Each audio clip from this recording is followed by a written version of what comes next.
İnsanlık şunu çok iyi bilmelidir ki bu dünyada insanları gerçek mutluluğa, huzura ulaştıran yegane şey Allah'ın davasına tabi olmaktır. Bundan dolayı Allah her kavme peygamber gönderip insanlara doğru yolu göstermiştir.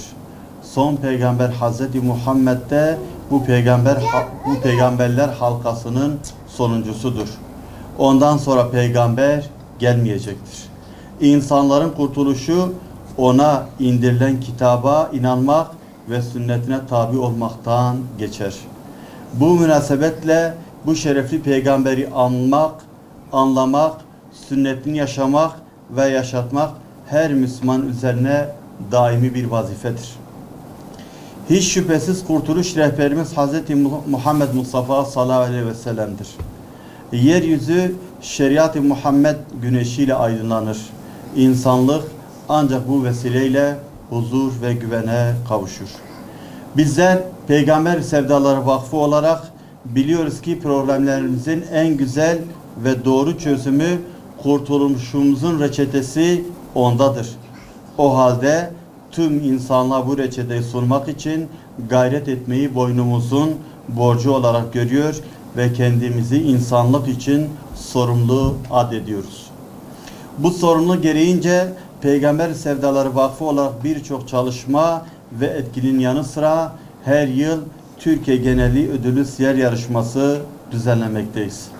12 Şubat 2023 Pazar günü saat 11'de 12.sini gerçekleştirmeyi planladığımız bu anlamlı yarışmaya katılmayı tüm halkımızı davet ediyoruz.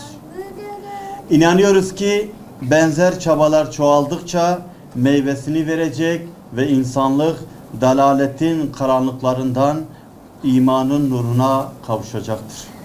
Gayemiz andolsun ki Allah'ın Resulü'nde sizin için uyulacak en güzel bir örnek var.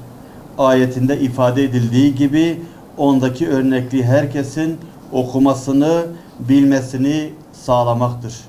Şüphesiz Allah ve melekleri peygambere salat etmektedir. Ey iman edenler, siz de ona salat edin ve içtenlikle selam verin.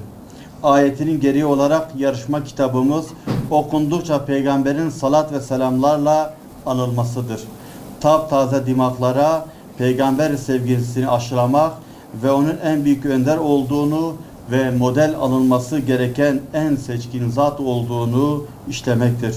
Onu tanıyanların daha iyi tanımasına, ona bağlı olanların muhabbet ve bağlılığın daha da artmasına vesile olmaktır.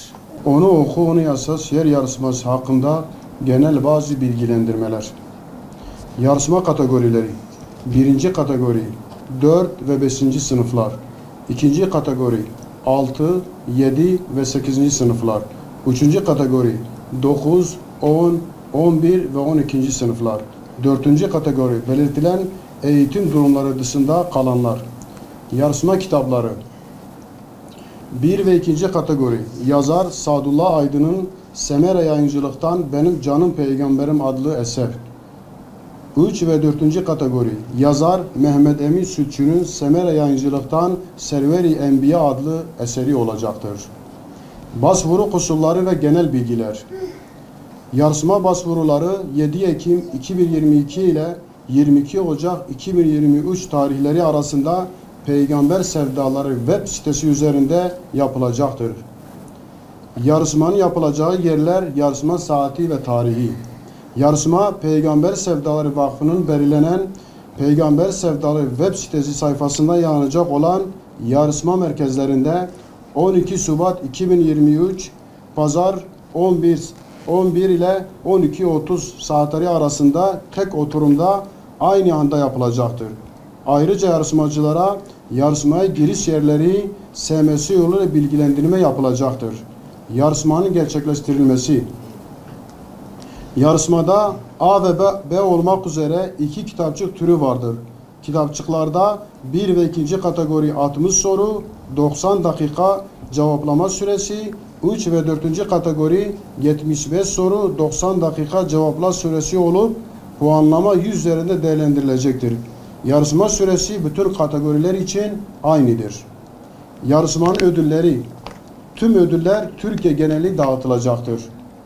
Birinci kategori, dizüstü bilgisayar, bisiklet, tablet, akıllı bileklik, saat gibi toplamda 400 ödül. İkinci kategori, dizüstü bilgisayar, bisiklet, tablet, drone ve teleskop gibi toplamda 600 ödül. Üçüncü kategori, dizüstü bilgisayar, çeyrek altın, tablet, drone ve teleskop gibi toplamda 150 ödül. Dördüncü kategori, dizüstü bilgisayar, yarım altın, çeyrek altın, kol saati gibi toplamda 150 ödül. Yukarıdaki ödüller haricinde 3 de ümre ödülü olacaktır. Bunlardan 3. kategori liseliler için 1 ve 4. kategori yetişkinler için de 2 ümre ödülümüz olacaktır.